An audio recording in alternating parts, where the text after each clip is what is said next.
Good afternoon, everyone, and welcome to RJ's for today's edition of Lunch with Monty Coleman. Last week, UAPB traveled to Nashville, Tennessee to take on Tennessee State in the Big John Merritt Classic at Nissan Stadium, with the Tigers defeating the Golden Lions 44-0. This week, the Golden Lions will take on Oklahoma Panhandle State in their home opener on Saturday, September 10th at Golden Lions Stadium, and a 6 p.m. start. This will be the first ever meeting between the Golden Lions and the Aggies. At this time, we ask the players to introduce themselves to the media and the fans present. I'm Jamie Gillen, the kicker from Inverness. Jamon Peterson, DeSoto, Texas, running back. All right, at this time, we ask that the players talk about last week's game against Tennessee State. Go ahead, Jamie. All right, well, I punted quite a lot during that game, which I didn't really want to happen, but I was just making sure, like Coach Titan said, I punted everything outside the numbers so they didn't get any returns on us.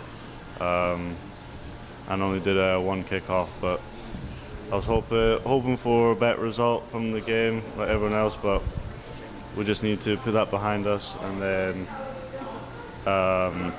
make sure this week is just a better week in practice, and then we come and do our thing on Saturday.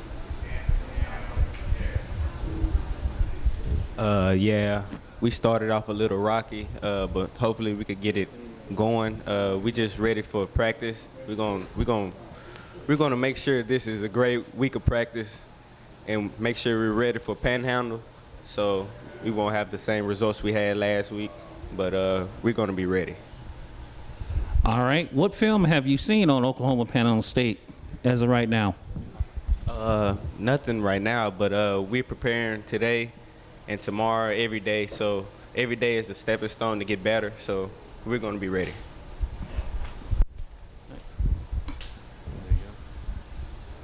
I haven't watched any film either, so because all I do is make sure I punt the ball further than the guy can catch it, and make sure I make all my field goals and kick off to the end zone, you know.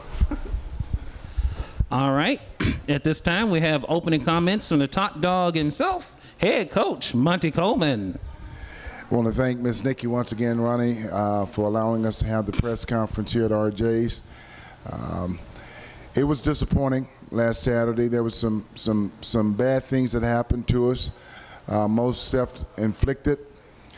Tennessee State's a very good football team. We realized that going into it, but I left the game feeling like we didn't just get beat by Tennessee State, but we made enough mistakes to lose the football game, and that was pretty much the tail of the tape.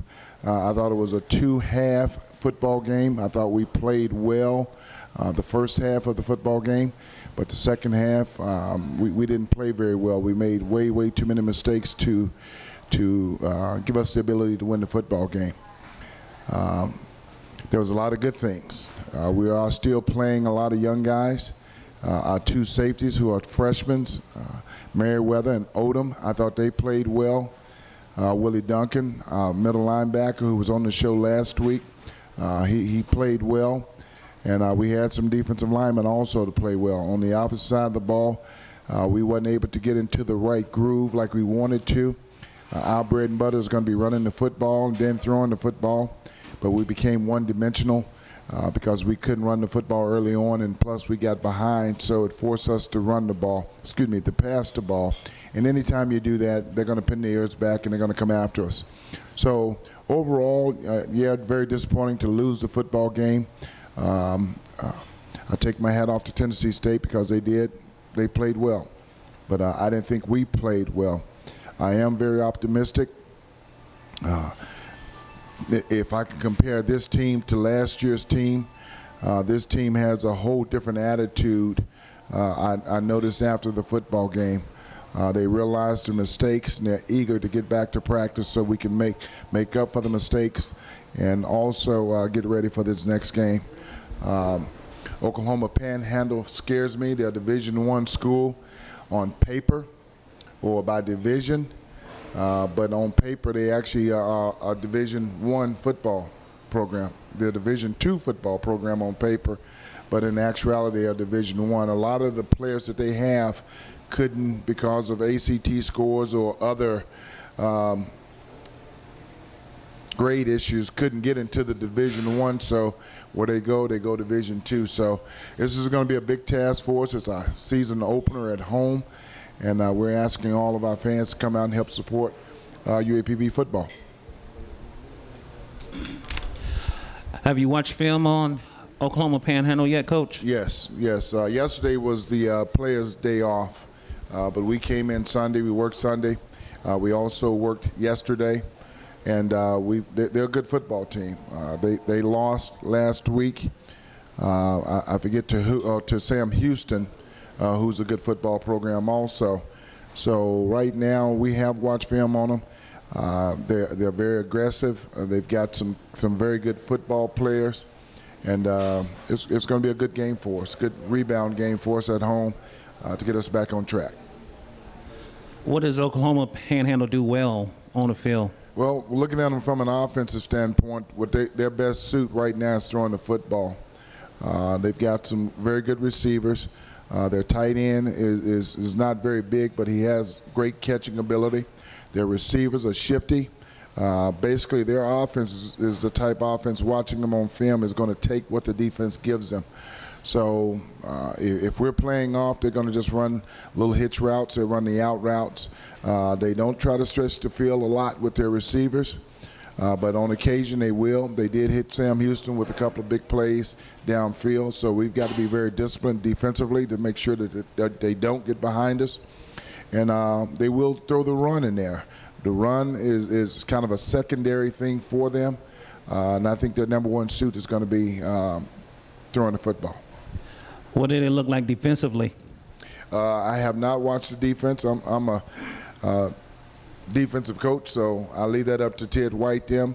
But just talking to him about their defense, they're going to come after you. They're very sound in the things that they do. They're going to play some cover 4 and cover 2, and they're going to sit back and be aggressive, but not aggressive enough that they're going to get beat with big plays. Okay. What can we take from the Tennessee State game that was positive this past weekend, going back to Tennessee State? I think the Tennessee State game, the things that we can take from it is, even though the score got a little bit out of hand, the guys played hard, continued to play hard, and I didn't sense anybody giving up on the sidelines. I thought for the 60 minutes the guys played, even though the score was what it was, they played hard. So there's a lot of things. We had a lot of young guys on the offensive line. A lot of people may not realize, but we've only got 2 guys on the offensive line out of 5. And I'll even throw the tight end in there. Out of 6, we only had 2 guys that played for us last year. So that was David Adams and Trayvon Reagan. All the other guys are new. So it's going to take a little more time, the game-type situations, for us to gel at the offensive line. And I really anticipate us gelling relatively fast because a couple of those guys are transfers. So we'll transition well and learn from what we did. But there was a lot of good things that came from Brandon. We had 1 turnover. No interceptions. The 1 turnover was a special teams play, so that's a major improvement from what we did last year.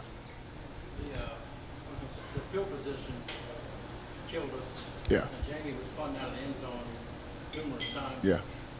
When they got on that run with the 17 points in the second and in the third, a lot of that, to me, they were playing with half the field. That's right. Talk about that. And that's big, Tim. That's huge when you're playing on for them to be playing on their positive side of the 50-yard line.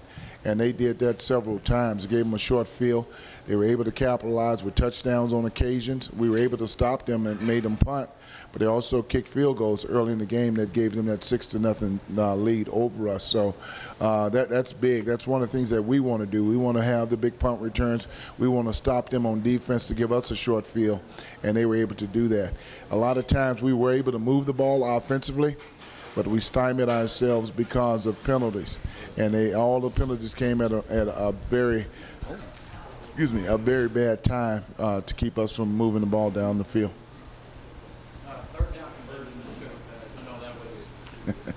You know, I'm kind of a stat man, and I know stats are for the armchair quarterbacks on Mondays. But That's the one that's going to stick out. I've got bugs crawling on me. What can I say? I brought my pets to the press conference. That's right. Yeah, and it did the first half. I mean, we go in at halftime. We were 0 for 8 on third downs, and that's one of the things that we do practice specifically is third down situations. So a little disappointing, but some of the third downs we did pick up, but they were nullified because of penalties. All right, we'll take questions from the media. Mr. O.C. Brown. O.C. Brown with the Panhandle Commercial. Coach, I heard you mention the offensive line. I guess that would go into the running deficiencies that you guys had. Could you talk about, I think Brandon Duncan was your leading rusher with 35 yards on 15 carries. Could you talk about the running game and getting that going and how that would lead to success? Well, the thing that stymied the running game the most is we got behind. And we got away from the run, trying to pass the football to make some big plays. The offensive line itself, like I said a minute ago, we've only got 2 people, including the tight end, that played for us last year, David Adams and Trayvon Reagan. And with that, you know, there's going to be a transition. We've got 1 true freshman that's playing for a redshirt freshman, I should say, and some of the other guys that come from different junior colleges. So I expect the offensive line to get better. And the thing that we will try to do this week is try to run the football. I think if we're able to run the football, it definitely opens up the passing game. And, of course, if we're able to pass the football, it definitely opens up the run game. But being one-dimensional last week, trying to make that play to get back into it, we just kind of capitalized on passing the football, and it never really got our running game going. Okay. Now, Coach, on the defensive side of the ball, I think you guys gave up 460 total yards. Could you talk about tightening it up on that side and what it'll take? It's the exact same thing. We gave up some plays, none real big. They had too many plays over 20 yards, and that's what we chart the number of plays. And I think there was about 5 plays that they had. Their running game was 200 yards, which our goal is to hold them under 100 yards.